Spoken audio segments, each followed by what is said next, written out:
সফলতা কখনোই চূড়ান্ত নয়, ব্যর্থতা কখনোই ধ্বংসাত্মক নয়, সাহসী আসল বিষয়।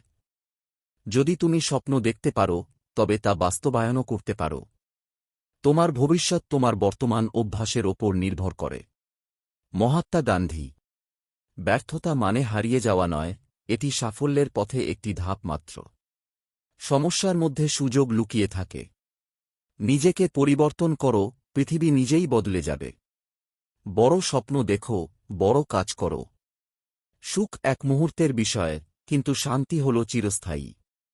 নিজেকে খুঁজে পাওয়ার সর্বোত্তম উপায় হল নিজেকে অন্যের সেবায় বিলিয়ে দেওয়া। অন্যদের অনুসরণ করো না, বরং নিজের পথ নিজেই তৈরি করো। পরিশ্রমী মানুষ ভাগ্যের অপেক্ষা করে না, তারা নিজের ভাগ্য নিজেই গড়ে নেয়। সফল মানুষরা সুযোগ খোঁজে, আর ব্যর্থ মানুষরা অজুহাত খোঁজে। জীবন হচ্ছে এক শূন্য যা ঘটে এবং নয় শূন্য তুমি কিভাবে প্রতিক্রিয়া দিচ্ছ। নিজের ভুল থেকে শেখাই প্রকৃত শিক্ষা। বিজয়ীরা কখনো হাল ছাড়ে না, যারা হাল ছাড়ে তারা কখনো বিজয়ী হয় না। জীবন ছোট, তাই তা হাসিখুশিভাবে উপভোগ করো। যদি তুমি তোমার সময়ের মূল্য না দাও, অন্যরাও দেবে না।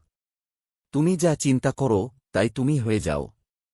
তোমার লক্ষ্য যদি বড় হয়, তাহলে কাজও বড় করতে হবে।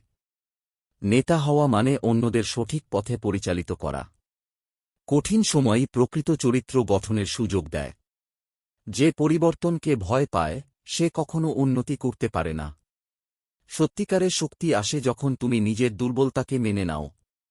যারা স্বপ্ন দেখে, তারাই ভবিষ্যৎ তৈরি করে। তোমার জীবনের নিয়ন্ত্রণ তোমার হাতেই, অন্য কাউকে তা দিতে যেও না। যদি তুমি কখনো চেষ্টা না করো, তবে তুমি কখনো জানতে পারবে না তুমি কি করতে সক্ষম।